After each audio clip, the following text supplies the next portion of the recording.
कि कांग्रेस पार्टी ने कभी महिलाओं को आगे बढ़ाने के बारे में कभी सोचा ही नहीं। आज प्रधानमंत्री जी के नेतृत्व में गैस कनेक्शन योजना हमारे नाम पे, आवास मेरे नाम पे, समूह मेरे नाम पर, दुनिया भर की जितनी सरकारी योजनाएं हैं उस योजनाओं में महिलाओं की भागीदारी है, इससे महिलाओं का मनोबल बहुत ऊंचा उठा है। जौनपुर में 9 सीटें हैं, विधानसभा चुनाव सामने है। कितनी सीटों पर आप कद्दावर नेता भी हैं, आप कितनी सीटों पे आप महिला उम्मीदवारों की बात करेंगे? 33% जितना बनता उतना होगा, 100% होगा।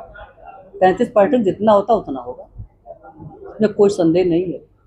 अरे जब महिला आरक्षण नहीं था तब तो मैं लड़ती ही थी, अब तो महिला आरक्षण हो गया, अब तो 100% श्योरिटी हो गई कि हमारी 33% की हमारी बहनें लड़ेंगी। आज बहनों की कोई कमी भी नहीं है। आज देखिए मनोरमा दीदी बैठी हैं, अर्चना दीदी बैठी हैं, तो बहुत सारी महिला उम्मीदवार हैं जो अच्छा चुनाव लड़ सकती हैं। जैसे दूसरी पार्टी की आप बात करते हैं तो अखिलेश यादव ने भी तो डिम्पल यादव को सांसद बनाया है। डिम्पल यादव को नहीं सांसद बनाया, उन्होंने अपनी धर्मपत्नी को सांसद बनाया है। क्यों महिला के नाम पे डिम्पल यादव थी और कोई नहीं था, तो उनका परिवारवाद है, वो तो अपने परिवार को बढ़ावा देते हैं। 33% का आरक्षण वो हो गया। जब अब कोई बड़ा केंद्रीय मंत्री हो, कोई बड़ा नेता हो, उसकी पत्नी को आपने टिकट दे दिया, तो इसको हम नहीं मानते कि 33% की बात है। 33% वो होता है जो नीचे के महिलाएं जमीन से उतर के आती हैं, उनको आरक्षण दिया जाता है। ये 33% की बात है। यूपी में कभी हम महिला मुख्यमंत्री भी देखेंगे? जरूर देखेंगे। तो 33% आरक्षण का मतलब क्या क्या हम नहीं देखेंगे। 33% के आरक्षण में कुछ भी क्या नहीं हो सकता। महिला भी मुख्यमंत्री बनेंगी, हमारे देश की राष्ट्रपति महिला बन गई, हमारे देश की वित्त मंत्री भी महिला है, तो मुख्यमंत्री भी हमारी महिला बन सकती है, ये कौन जानता है।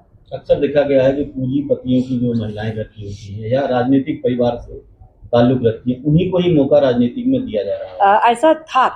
ऐसा कभी था, तब था जब इसे मान लीजिए लालू यादव जी थे, जब लालू यादव जी जेल चले गए तो उनको पत्नी को बना दिया गया। ये काम करती हैं अदर पार्टियां, हमारी पार्टी में ऐसा नहीं होता है। हमारी पार्टी में, भारतीय जनता पार्टी में बिल्कुल साफ शब्दों में होता है, जो महिला कार्यकर्ता है, जो महिला काम करने में रुचि रखती है, जिस महिला के अंदर नेतृत्व की क्षमता है, उस महिला को काम करने का अवसर दिया जाता है। अभी हाल ही में ब्रजभूषण शरद सिंह जी आए थे, उनकी पत्नी भी अभी विधायक है, स्वयं की सांसद है। अब उनकी बेटी अब शालिनी सिंह जो है नोएडा से। देखिए, अगर उनकी बेटी के अंदर टैलेंट है तो क्यों नहीं टिकट मिलना चाहिए। टैलेंट तो जरूर मिलना चाहिए। उसको इसलिए टिकट नहीं मिलेगा कि उनकी बेटी है। अगर उसके अंदर टैलेंट होगा, अगर उसके अंदर काम करने की क्षमता होगी तो जरूर टिकट मिलना चाहिए। ये कोई अपराध थोड़ी है कि स्वर्गीय माता शेखर उपाध्याय जी भाजपा के जिला अध्यक्ष थे तो मुझे टिकट मिल गया।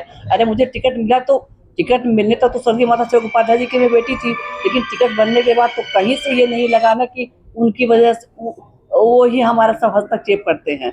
तो टिकट मिलना अलग है, टिकट मिलने के बाद काम करने की जो एक पद्धति होती है उसको अलग है। आप राज्यसभा सांसद हैं, आपके कार्यकाल 3 बड़ा काम महिलाओं ने जो आपने किया। 3 महिलाओं का काम सार्वजनिक रूप से पता चले। देखिए, सार्वजनिक रूप की अगर आप बात करेंगे, महिलाओं के अगर काम करने की बात करेंगे, महिलाओं के लिए कोई ऐसी बात तो है कि उनको अलग कर दिया जाए। मुगराबाद शाहपुर का हाईवे बन रहा तो महिला भी जाएंगी, पुरुष भी जाएंगी। ट्रेन रोकने की बात करें तो महिला भी जाएंगी, पुरुष भी जाएंगी। बड़ी कोई रोड बन रही हो तो महिला भी जाएंगी, पुरुष भी जाएंगी। और मैंने जिले में कम से कम 5 बड़े बड़े हॉल बनवाए, चाहे राज कॉलेज हो, चाहे टीडी कॉलेज हो, चाहे सिकरारा हो, चाहे सुजानगंज हो, उसमें महिला भी रहेंगे, पुरुष भी रहेंगी। अलग से महिलाओं को, जब भी कोई महिला मेरे पास अलग से आई है, चाहे उसकी पेंशन की बात रही हो, चाहे उसकी नौकरी की बात रही हो, चाहे उसका कोई भी छोटा मोटा काम रहा हो, चाहे उसको परिवार से न्याय न मिला हो, उसके लिए हम जरूर खड़े पड़े रहे।